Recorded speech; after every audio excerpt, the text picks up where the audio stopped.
သမနိနေရကြကသွေးစွန်းတဲ့လူဝဲချက်ကြောက်ရွံ့မှုဆိုတာလူတိုင်းမှာပုံကွက်နေတတ်ပါတယ်။တခါတလေလေးထဲမှာလွင်မျောပြီးတော့တခါတလေမှာတော့အမောင်တို့ထဲမှာဝေးစင်းနေတတ်ပါတယ်။ဒါပေမဲ့လူအများစုမေ့လျော့နေတဲ့အချက်ကတော့အမောင်တို့ဟာလူရဲ့စိတ်နှလုံးလောက်မကြောက်ဖို့မကောင်းဘူးဆိုတာပါပဲ။ဒီဇလန်းက1986ခုနှစ်မှာဖြစ်ပျက်ခဲ့တာပါ။ကျွန်တော်စီနီယာဂျီယာတို့အဖွဲ့တက္ကသိုလ်တတိယနှစ်မှာဒုတိယသနာဆင်းဖို့နေဆက်ကရွာလေးတွေရွာကိုရောက်လာခဲ့ပါတယ်။အဲဒီရွာကလက်မှုပညာတွေနဲ့နာမည်ကြီးပြီးရွာသားတွေကလည်းဖော်ရည်ကြပါတယ်။လေးလေစားစားရင်ရွာလူကြီးကသူတို့ကိုရွာကမမွန်းဆိုတဲ့အယူတယောက်အကြောင်းပြောပြပါတယ်။အဝေစာစုပ်ပြက်နဲ့လက်ထဲမှာလည်းကာကျိတ်ခန်းထားရတဲ့ဖားသစ်ကိုကင်ထားတဲ့အဲ့ဒီအယူကအရင်ကတော့နာမည်ကြီးကြပြစရာလေးပါ။ဒါပေမဲ့ရွာကလူနီဆိုတဲ့ကောင်းလေးကိုချစ်ရကနေအသေးကွဲပြီးယူသွားတာလို့ဆိုပါတယ်။နိုလီဟာနိုင်ငံသားအဖေနဲ့ရထားတဲ့ကလေးမလို့စပင်းနေအသားပြပြနဲ့တရွာလုံးမှာအလှဆုံးပေါ့။နောက်ပိုင်းဘန်ကောက်ကတတိတယောက်နဲ့ပါသွားတယ်လို့အားလုံးကသိထားကြပါတယ်။မမွန်ဟာထမင်းကျွေးရင်လည်းမစားဘဲနဲ့အမြဲတမ်းတိုးလို့ထချနေတတ်တယ်။သူအမြဲတမ်းပြင်းဝင်ပုံအောင်နေတဲ့နေရာကတော့တံပြားကြီးတွေနဲ့ကာရင်ထားတဲ့တန်ကြီးတက်နေတဲ့အခန်းကြီးပါပဲ။အဲ့ဒီအခန်းထဲမှာထူးထူးဆန်းဆန်းသမဏိပစ္စည်းတွေနဲ့ဓာတ်တွေကိုအစီရင်လိုမျိုးတပုံကြီးစုပုံထားပါတယ်။တညမှာတော့ကားပြက်လူရွာမှာအဖွဲလိုက်အိတ်ခဲ့ရပါတယ်။ညတကောင်မှာ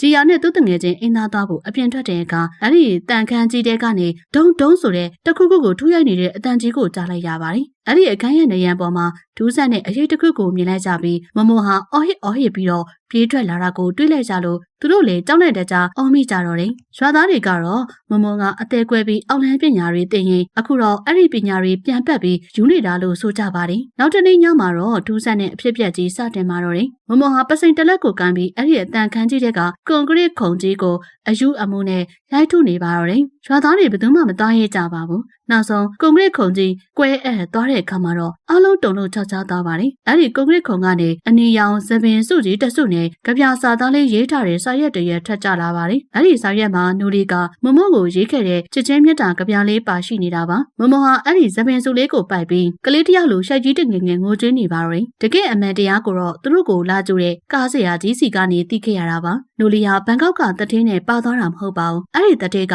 နူလီကိုအတင်းအဓမ္မသိမ့်ပိုက်ဖို့ကြိုးစားခဲ့တာပါ။ဒါပေမဲ့နူလီကမယုံတာပဲခုခံတဲ့အခါမှာတော့အဲ့ဒီတထင်းနဲ့ရွာလူကြီးတွေပူးပေါင်းပြီးတော့နူလီကိုတက်ဖြစ်ခဲ့ကြပါတယ်။သူတို့တွေကတက်တေဖြောက်ဖို့နူလီရဲ့အသားတွေကိုအယိုးကနေခွာပစ်ပြီးတော့ပြုတ်ပစ်ခဲ့ကြပါတယ်။အရေးပြားနဲ့အသားတွေကိုအရေးဖြောပြီးတော့အဲ့ဒီတန်ခမ်းရဲ့တန်ပြားတွေထဲမှာရောနှောသွန်းလောင်းခဲ့တာပါ။အယိုးတွေကိုတော့မီးရှို့ပစ်ခဲ့ကြပါတယ်။နိုလီရဲ့ဇပင်တွေကိုတော့အစီရင်ပြုတ်လုပ်ပြီးကွန်ကရစ်ခုံထဲမှာနင်းမြုပ်ပြီးဝိညာဉ်ကိုချုပ်ထားခဲ့တာပါ။အဆိုးဆုံးကတော့နိုလီရဲ့ကိုပိုင်အမေဒေါ်ကလိုင်းကိုရိုင်းကငွေမဲ့လို့သူ့သမီးရဲ့အသားကိုခုတ်ထစ်တဲ့နေရာမှာပေါင်းဝင်ခဲ့တာပါပဲ။မမောဟာဒီရုပ်မာမှုတွေကိုမျက်မြင်တွေ့ခဲ့ရလို့စိတ်ပေါက်ပြန်ပြီးအယူဖြစ်သွားခဲ့တာပါ။ဒီရတို့ပြန်ခံနေမှာတော့အဖြူရောင်ဝေးထားတဲ့မိန်းကလေးတယောက်ကသူတို့ကိုလာနှုတ်ဆက်ပြီးကားလာပြီးအမြန်သွားတော့လို့လာပြောခဲ့ပါတယ်။အဲ့ဒါကိုနိုလီရဲ့ဝိညာဉ်မှန်သူတို့နောက်မှာတိလိုက်ကြပါတယ်။ကြောက်ရွံ့မှုဆိုတာလူတိုင်းရဲ့အခြေခံစိတ်ခံစားချက်တစ်ခုပါ။တချို့ကနာနာဘာဝတွေကိုကြောက်ကြတယ်တချို့ကတော့အမောင်တို့ကိုကြောက်ကြတယ်။ဒါပေမဲ့တကယ်ကြောက်ဖို့အကောင်းဆုံးကတော့လောဘမောဟဖုံးလွှမ်းနေတဲ့